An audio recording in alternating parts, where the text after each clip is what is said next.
Wel, uiteindelik kry ek ook 'n handeklap, Antoinette kry altyd 'n handeklap. My beste gegier hier rondte. Ek wonder wat het jy gedink toe jy vanoggend hier instap en jy kry 'n lekker popcorn en dit ruik na popcorn hier binne en hier staan popcornmasjiene en dan is daar nog 'n movie theme wat opkom ook met wie pop jy op en ek sê vir hulle, "Jesus, julle en om dit nog erger te maak, dan staan my naam ook nog aan die onderkant. Wie pop jy op?" En nie vir viers. Maar ons is baie intentioneel gewees. Hierdie is nie net bedoel om 'n lekker atmosfeer te skep nie, en ons is dankbaar vir die atmosfeer wat dit skep, maar dit was baie intentioneel gewees, want ons werk 'n bietjie met jou gedagtes. Ek wonder, wat het jy gedink? En hier's ouens wat ingestap het en gesê het, "Movie ons vanmôre." So party ouens het gedink, aan movies gedink. Dit het jou herinner. Nee, jou gedagtes het 'n bietjie soontoe gegaan. Ander ouens se gedagtes het dalk gegaan oor, waarmee is julle nou besig? En ek wonder, wat is dit wat in jou gedagtes, in jou gedagtewêreld gereeld na vore kom? Kyk nou die dag by een van my vriende. Sy een van die kampusleiers in Doxedale, ons kom baie jare saam, vandat ons van laerskool af is ons vriende.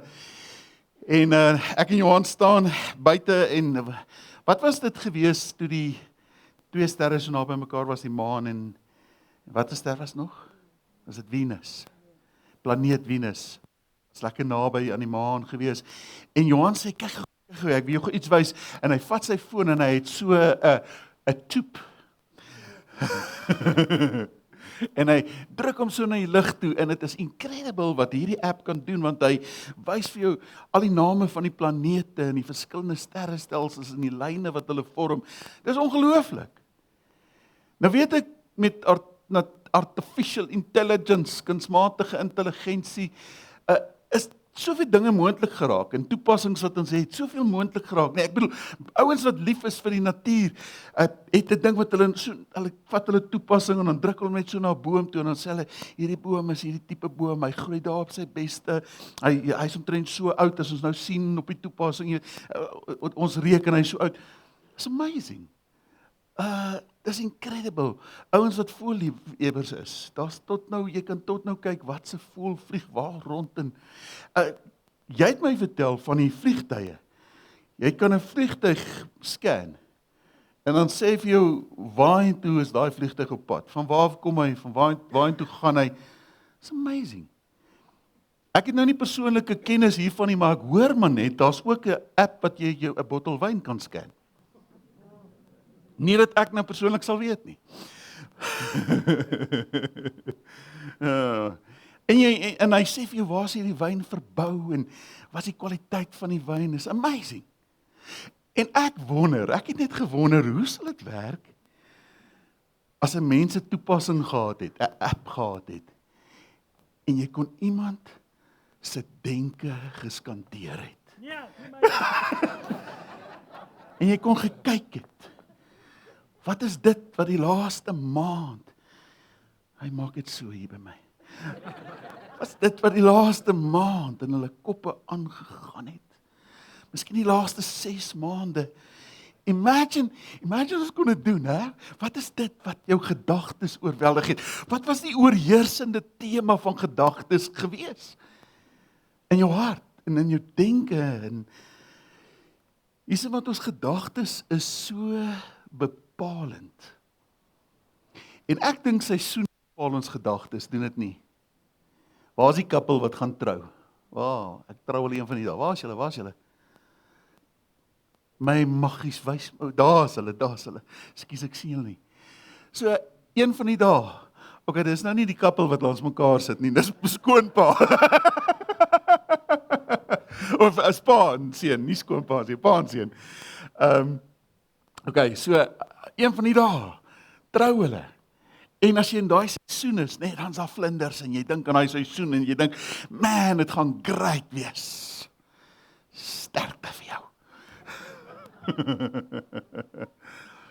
Party van julle is in 'n seisoen van verlies. Ons het Saterdag vir Hantie begrawe en ek vra verskoning dat ek nie self daar kon wees nie. Ek het ander verbindinge gehad, verbintenisse al 'n hele ruk terug gehad wat dit vir my onmoontlik gemaak het, maar 'n seisoen van verlies wat jou kop ook soontoe. Waar jy dink aan hierdie verlies, aan hierdie seer, aan hierdie mis en miskien gaan jy met vakansie. Hier's ouens wat nou lekker terug is van 'n lekker vakansie. Maar ek weet voor die tyd dan gaan jou kop, jy dink dit aan hierdie vakansie. Ons het gister saam vriende gekuier wat op pad Noorwe toe is en ek hoor die excitement en hulle vertel en ek kan sien hulle koppe is daar. En partykeer is ons in finansiële krisis of jy het uitdagings by die werk of daar's konflik. Seisoene vat ons gedagtes na plekke toe. Maar as ons kan probeer kyk oor 'n lang tyd, oor 6 maande, oor 'n jaar. Wat is die goed wat in jou gedagtes? Wie pop in jou gedagtes? Wat pop in jou gedagtes op? Wat sal dit wees? Ek wonder as ons dit met Jesus kon doen.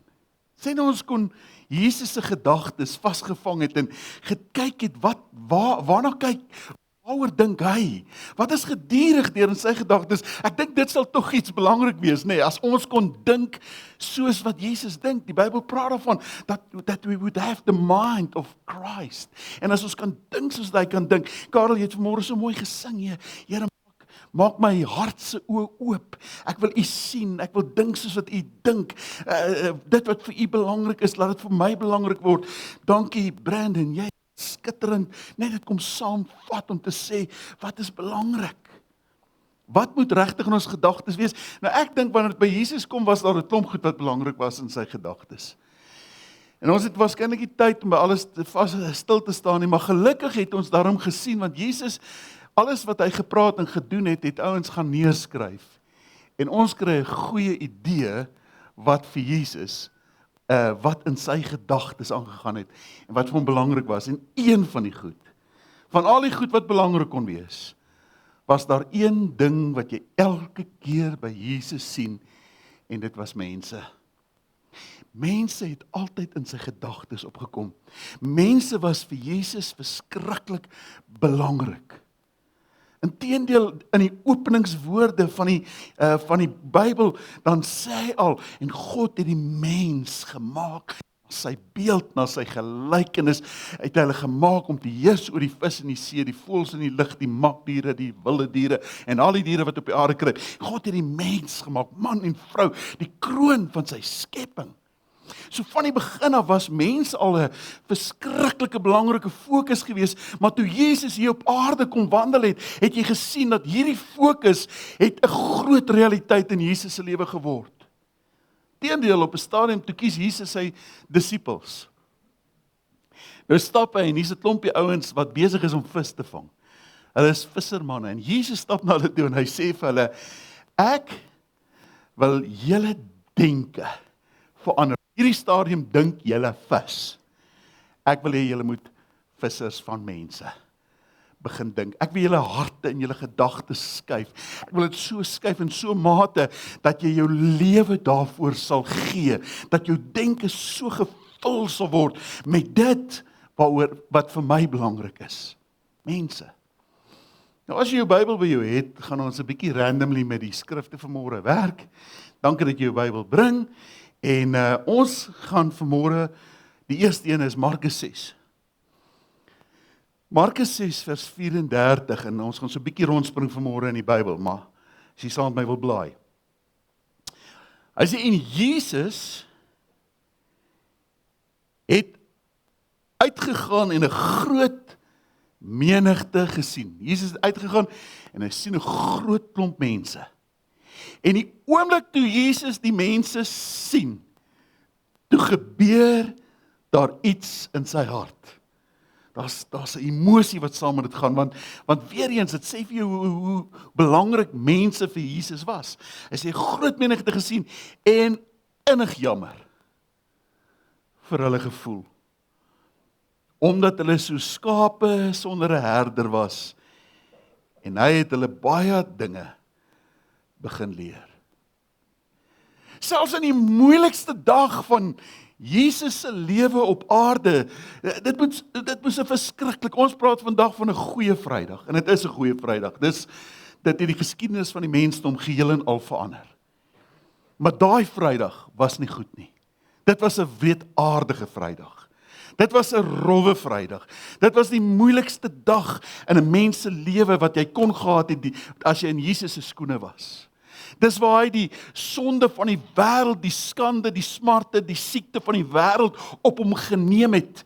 Baie meer as die fisiese lyding wat hulle hom met die kats geslaan het, waar hulle hom aan die kruis vasgespijker het. Baie meer het hy in daardie oomblikke die skande, die verleentheid, die pyn, die siekte van die wêreld op hom gedra in daai oomblikke. Dink Jesus was tot die dood toe siek aan die kruis. Het gehang en ons sonde, ons verleentheid was op hom en hy het hierdie marteling beleef.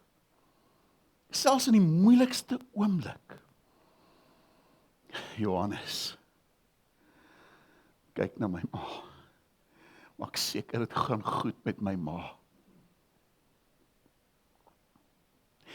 Een van die rowers het saam gespot en gevloek en geskree op hierdie Jesus. Kom af van die kruis, verlos jouself. En as jy jouself verlos het, dan verlos jy ook ons. En dan sal ons in jou glo. En dan, wanneer sy asemhaling begin vlak raak, hierdie van die rower. En hy besef, ek gaan sterf. In die sterwensoomblikke, deur die genade en deur die openbaring van die Heilige Gees, beleef hy en ervaar hy, dat hierdie man wat in die middel hang van die twee kruise, is nie 'n gewone mens nie. Hierdie is die Seun van God. Dink aan my. Dink aan my wanneer jy in die paradys kom. Dink aan my. En terwyl Jesus met die grootste pyn en smart werk, draai na hom toe en sê, vandag nog sal jy saam met my in die paradys wees. Mense was op sy hart, mense was in sy gedagtes, mense was hom belangrik. Vader, vergewe hulle, want hulle weet nie wat hulle doen nie. En hier is die vraag wat ek en jy vanmôre gekonfronteer word, is, hoekom was mense so belangrik vir Jesus gewees? Waarom was dit so groot fokus in sy lewe? Waarom het dit so gereeld by hom opgekom? Mense. En daar is 'n klomp goed wat ons kan sê vanmôre, maar terwille van tyd gaan ek net 3 goed noem. 3 belangrike goed. En wanneer ek dit noem, wil ek vir jou vra dat jy asseblief 'n bietjie sal dink. Hoe reflekteer hierdie 3 goed in jou hart? Want as hierdie 3 goed in jou hart teenwoordig is, jy weet, baie keer bid ons, Here, help ons, maak ons liewer vir mense, maar miskien moet ons na hierdie 3 goed kyk en besef, hierdie is goed wat juis maak dat oor mense op 'n sekere manier dink. En voel. Wel, waarom was mense so belangrik vir Jesus gewees? Die eerste ding is die hart van die Vader. Hy het die hart van die Vader meer as enigiemand wat ooit geleef het op aarde, wat ooit op hierdie aarde gewandel het Jesus die hart van die Vader geken. Hy het geweet hoe God die Vader voel oor die mens. Op 'n stadium, jy weet, het die Fariseërs, hulle was veronderstel om die geestelike leiers te wees, om mense te begelei in 'n verhouding met God. En Jesus daag op die toneel en hy kyk hoe die Fariseërs mense belas met reëls van moets en moenies en wat hulle moet doen en nie moet doen nie. En Jesus kyk na hulle en hy sê, julle verstaan die hart van die Vader glad nie. Dis nie hoe die Vader is nie. En oor het Jesus gesê, as julle my gesien het julle die Vader gesien. Hy het die hart van die Vader die hele tyd probeer oopbreek en mense terug te bring na die hart van die Vader toe. Op 'n stadium is Jesus en sy disippels op reis en hulle wil deur Samaria gaan. En hulle word verhinder om deur Samaria te gaan en dit is Johannes wat na Jesus toe draai en sê, sal ons vuur op hulle afroep. Johannes en Jesus het vir Johannes 'n lekker nickname gehad, seun van die donder. Was Jesus jy kan nou verstaan hoekom nie, hy wil sommer vuur op die ouens afroep. Laat my dink aan die oomie in die Baptiste kerk toe ek 'n jong seun was wat gebid het oor seun van die donder, maar hy het dit heeltemal verkeerd omgedoen. En ons kon amen gesê het daarna, ons groet julle, ons gaan huis toe. Jesus draai na Johannes, Johannes, jy ken die hart van die Vader nie, hoekom sal ons dit doen? Lukas 15, as jy jou Bybel soontoe wil blaai gou, Lukas 15 vers 1. Toe kom al die tollenaars en sondaars nader na hom, om hom te hoor, vers 2. En die fariseërs en skrifgeleerdes het gemurmureer en gesê, hy ontvang sondaars en eet saam met hulle. Toe vertel hy vir hulle die gelykenisse. Nou, onthou nou, daar's die fariseërs en die sondaars en die tollenaars almal saamkom, en Jesus vertel 'n storie om eintlik te sê, fariseër of tollenaar of sondaar, julle is almal ewe verlore. Hy vertel die storie van die verlore muntstuk, van die verlore skaap, van die verlore seun. En dan aan die einde, dan kom hy dan sê hy, julle ken die hart van God glad nie. Dis nie hoe God is nie, julle harte is so ver weg van hom af. Kom nader na God toe, draai julle harte na God toe, ontdek die hart van die Vader. God is liefdevol, nie omdat jy goed gedoen het of omdat jy presteer het nie. God het jou lief omdat hy net plainweg liefdevol is. Dit is wie God is, hy is liefde. En in hierdie storie kom leer Jesus vir ons 'n belangrike les, dat daar is niks wat ek kan doen wat kan maak dat God my liewer sal hê nie. Hoor mooi, daar's niks wat ek kan doen wat sal maak dat God my liewer gaan hê nie. En daar's niks wat ek kan doen wat sal maak dat God my minder lief kan hê nie. Want God in homself is liefde. Corrie ten Boom en haar sussie Betsy het met die Nazi-besetting in Nederland het hulle 'n groepie Jode gehuisves, weggesteek in hulle huis. Hulle is later uitgevang, gearresteer en weggestuur na 'n konsentrasiekamp in Ravensbrück, waar Betsy ook as sussie gesterf het. Verskriklike haaglike omstandighede, ek hoef dit seker nie te verduidelik nie.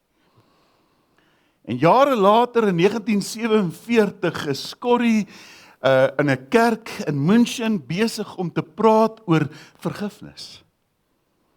En terwyl sy so praat oor vergifnis, herken sy iemand in die skare mense, 'n voormalige bewaarder van Ravensbrück.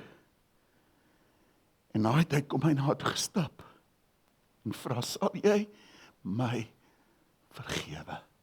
En dan vertel sy hoe moeilik dit was, net om haar arm na hom toe uit te strek en te sê, ek vergewe jou. Sy sê, maar in daai oomblikke wat sy gekies het om dit te doen, in daardie oomblikke het daar 'n liefde oor haar gekom, wat sy nog nooit van tevore beleef en ervaar het nie. Ek dink wat in daardie oomblikke gebeur het, is Corrie het die hart van die Vader geken en die hart van die Vader geopenbaar om vergifnis te gee en liefde te gee vir iemand wat dit glad nie verdien nie, want dis hoe God elke dag met my en jou werk. Ja, Jesus het mense in sy gedagtes gehad, want hy het die hart van die Vader geken. Maar Jesus het ook mense in sy gedagtes gehad die hele tyd, want hy het die realiteit van die ewigheid ook geken. Jesus het die realiteit van ewigheid beter as enigiemand geken wat ooit op aarde gewandel het. 'n Realiteit van 'n ewigheid met of 'n ewigheid sonder God. In Matteus 25 praat hy daarvan. Hy praat van 'n ewigheid, hy praat van 'n ewige versoening of 'n ewige veroordeling. Jesus het oor hierdie gepraat, nou wil ek vir jou sê, julle ken my prediking, ek is nie baie daai kant toe nie, ek hou nie daarvan om oor dit te praat, oor die feit dat daar 'n ewige veroordeling is nie, maar as ek nie daar sal oor praat nie, wil ek vir jou vandag sê, gaan ek 'n groot deel uitsny van Jesus se woorde uit die Bybel uit. Ons moet vir mekaar vandag sê, daar is 'n ewigheid met of 'n ewigheid sonder God. Dis wat die skrif ons leer, en Jesus het dit geweet. Inteendeel, dit was vir Jesus so prominent dat Jesus sy reisplanne verander het om by 'n vrou te kom wat al 5 keer getroud was, 'n Samaritaanse vrou. Hy het sy hele reisplan verander want hy het geweet van hierdie vrou en hy het by haar uitgekom en hy het haar gekonfronteer oor haar lewe en oor die ewigheid. En haar lewe het radikaal daar verander. Sy het daar gekies om hom te volg en mense om haar het ook begin om Jesus te volg. Ja, Jesus het die realiteit baie goed geken en verstaan. Dit het gemaak dat hy met die ryk jong man 'n baie moeilike gesprek gehad het. 'n Eerlike gesprek. Die realiteit van 'n ewigheid met of sonder God het gemaak dat Jesus baie meer gepraat het oor vrygewigheid. Met groot vrymoedigheid oor vrygewigheid gepraat binne die konteks van 'n ewigheid. En het Jesus gesê, moenie net vir julle skatte hier op aarde bymekaar maak, wat mot en roes kan verniel nie. Nee, maak vir jou skatte in die hemel bymekaar. Jim Elliot, in 1956, het hy met 4 ander sendelinge na Ecuador toegegaan, waar hulle onder die Wadini volk gewerk het. Hierdie ouens is bekend gewees as 'n klomp mense wat wreedaardig kon optree, en hulle het glad nie gehou van indringers van buite af nie, veral nie as jy die evangelie sou bring nie. En ten spyte van al die waarskuwings aan Jim Elliot, het hulle nog steeds gegaan en hulle kamp opgeslaan net buite 'n dorpie. En in daardie aand, voordat hulle sou begin met sending in daai dorp, het krygers gekom en het hulle wreedaardig vermoor. Die nuus van sy sterwe het oral versprei en die impak van dit was geweldig groot gewees, maar toe kry hulle sy dagboek, 'n dagboek waarin hy geskryf het die aand voordat hy sou sterf, dat 'n mens nie 'n dwaas is om te gee wat hy nie kan behou nie, en om te wen wat hy nie kan verloor nie. Jim Elliot het geglo dat die ewigheid is 'n realiteit, en omdat die ewigheid met of 'n ewigheid sonder God so groot werklikheid is, het hy gevoel niks is te groot om op die spel te sit, om te waag nie, selfs al sal sy lewe kos. As ek en jy regtig glo wat Jesus geglo het aangaande die ewigheid, is my vraag, hoe gaan dit ons beïnvloed maandag as ons by ons werksplek instap? En ons sien ons kollegas wat verby ons stap, met hulle wat ons pad kruis. En ek weet ek is die een wat daar geposisioneer is. Ek is die een met natuurlike jurisdiksie. Ek is die een wat leef en wandel met hierdie goeie boodskap, hierdie goeie nuus. Ek wil jou nie vanmôre skuldig laat voel nie. Ek wil jou eerder inspireer. Ek wil vir jou vra, as ons oor 'n jaar weer van nou af sal vra, hoe lyk jou getuienisrekord? Wil ek vir jou vra dat jy met vrymoedigheid kan sê, dat iets in my hart gebeur. Mense het 'n prioriteit geword, en ek het begin anders te dink by my werksplek, ek het begin anders te dink by my familie, ek het begin anders te dink met hulle wat toevallig my pad kruis, ek het begin kyk binne die konteks van daar's 'n ewigheid. Jesus het mense in sy gedagtes gehad, want hy het die hart van die Vader geken, die realiteit van die ewigheid verstaan, maar hy het ook die potensiaal van mense geken. Dis wat gemaak het dat mense vir hom so belangrik was. Hy het ook hulle potensiaal gesien. Lukas 19 vers 5, en toe Jesus by die plek kom, kyk hy op en sien hom en sê vir hom, Saggeus, Saggeus, maak gou en kom af, want ek moet vandag in jou huis bly. Vers 6. En hy het gou afgekom en hom met blydskap ontvang. En almal wat dit sien het gemurmureer, gemang, geskander en gesê, hy het gaan tuis gaan by 'n man wat 'n sondaar is. Jy weet, kan ek net voordat ek verder lees, net sê, is my so besonder hoe radikaal insluitend Jesus was. Jesus was radikaal insluitend, ryk, arm, bekend, vergete, seer, gesond, swart, wit, bruin, verskillende nasies, verskillende stamme, verskillende etnisiteite. Hy het almal ingesluit en almal wou hom ken en tyd met hom spandeer en by hom wees. Hy het hulle ingesluit. Vers 8. Toe staan Saggeus en sê vir die Here, Here, kyk, die helfte van my goed gee ek vir die armes. En as ek van iemand iets deur valse beskuldigings afgepers het, gee ek dit 4-dubbel terug. Onthou nou, Saggeus was 'n tollenaar. Rome het belasting gevorder deur gebruik te maak van tollenaars, mense wat ook Jode was onder hulle eie volk, en hulle moes die belasting in, en dit was 'n baie onregverdige belastingstruktuur gewees. 'n baie onbillike struktuur. So die mede-Jode het die tollenaars verafskie. Jy kon nie 'n tollenaar verdra nie, want jy het gevoel, hy het sy siel vir geld verkoop, want dis ook wat gebeur het. Hulle het vir jou so baie geld aangebied, dat as jy net na die geld gekyk het, was dit amper onmoontlik om nee te sê, vir die magtige bedrag geld wat hulle vir jou gee, om belasting te gaan in. Maar jy het jou siel verkoop. En die enigste vriende wat jy waarskynlik gehad het, was ander tollenaars. Want mense het hulle rug op jou gedraai, hulle het jou verafskie. En terwyl mense na Saggeus kyk, en hulle dink aan hierdie geldgierige mens vir wie hulle geen agting het nie, het Jesus na Saggeus gekyk en gesê, Saggeus, as jy net vandag 'n tyd lank in my teenwoordigheid kan wees, as ek net vandag in jou huis kan kom kuier, en jy die hart van die Vader kan optel, as jy net vandag kan ontdek wie jy eintlik is, want terwyl mense kyk na geldgierige, het Jesus iemand verskriklik vrygewig gesien, 'n goeie man, 'n vrygewige man. Jesus, ek het die helfte van my goed gegee vir die armes, en enigiemand wat ek te nagekom het, het ek 4-dubbel vergoed. Jy sien, Jesus sien jou potensiaal. Jesus kyk anderste. Hy kyk anderste. Wie anderste? As Jesus kyk na die prostituut en dan sien hy 'n vrou met ongelooflike potensiaal, 'n rein vrou. En Jesus het mense ook op daai basis hanteer. Hy het hulle nie op die basis hanteer van hulle teleurstellings, hulle foute en hulle mislukkings nie. Jesus het hulle hanteer op die basis van hulle potensiaal, van wie hy gesien het, wie hulle gaan wees en kan wees. En binne in daai het hy met hulle gepraat, hy het hulle aanskou met 'n identiteit wat hulle in hom kan vind en in hom kan hê.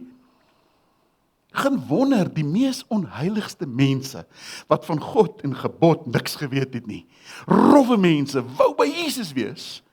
Hulle wou met hom kuier, hulle wou met hom tyd spandeer, maar daar was iets in Jesus se lewe wat so anders te gekyk het. En die goeie nuus vir my en vir jou is, daar is niks wat my en jou kan penaliseer nie. Nie ons verlede nie, nie jou flaters nie, nie jou skuld nie, nie jou skaam nie, nie jou seer nie. Daar is niks wat jou penaliseer nie, want God kyk met potensiaal, oë van potensiaal na jou. Hy kyk wie jy eintlik veronderstel is om te wees. En dan saam daarmee sê hy, met my krag is alles moontlik waarvoor ek jou geroep het.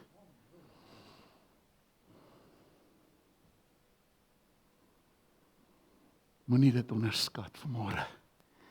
Jy sit dalk hier vanmôre en jy voel so gepenaliseerd. Jy voel so verleë oor jou lewe.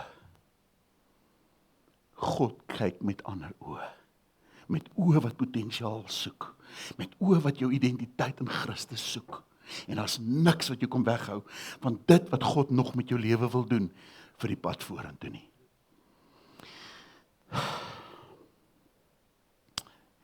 John Newton was die kaptein van 'n slaweskip gewees. Klomp slawe vervoer. En in 1748 breek daar 'n geweldige storm uit.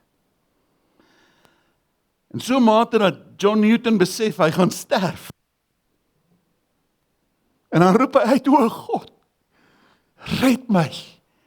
John Newton het op hierdie stadium nog nie die Here geken nie, hy was nie 'n gelowige nie, maar daardie dag in die storm het John Newton se lewe verander. Dit was in daardie oomblikke wat hy sy hart en sy lewe aan Jesus Christus gegee het.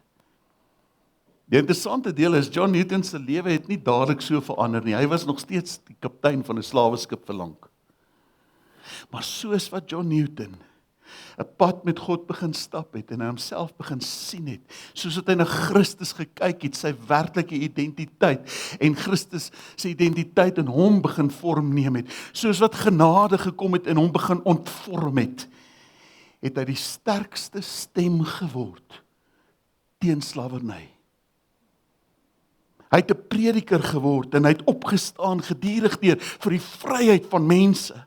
Dat God het nie mense geroep en gemaak om gebonde te wees nie. God het mense gemaak om vry te wees, meer as net om vry te wees as 'n slaaf, om vry te wees in Christus. Dis hoe hy mense geroep het. Sy stem en sy invloed was so groot dat in 1807 het die Britse regering slawerny afgeskaf.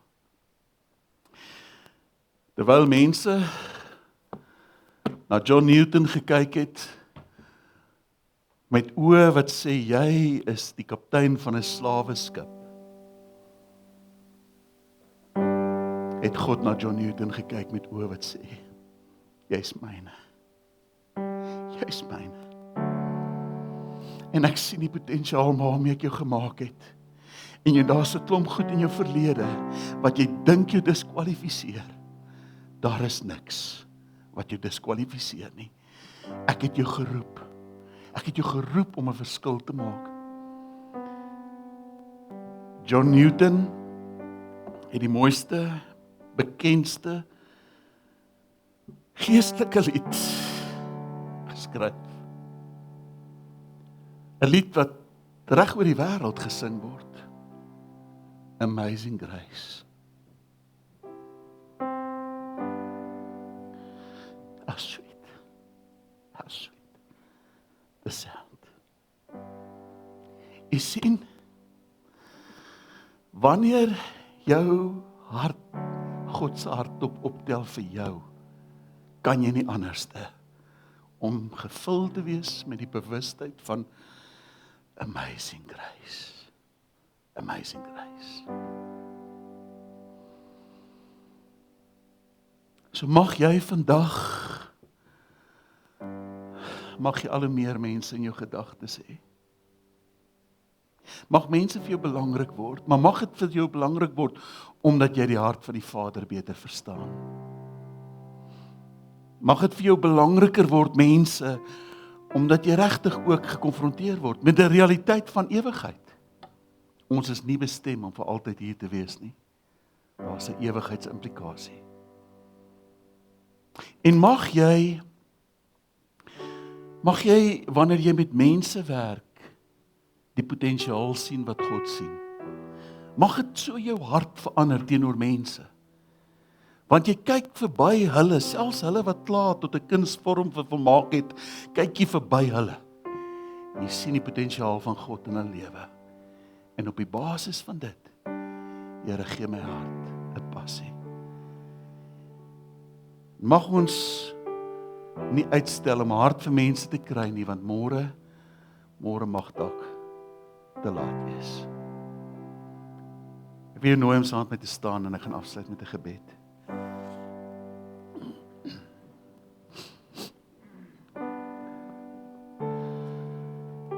Ek wil hierdie gebed 'n bietjie anders te doen vanmôre.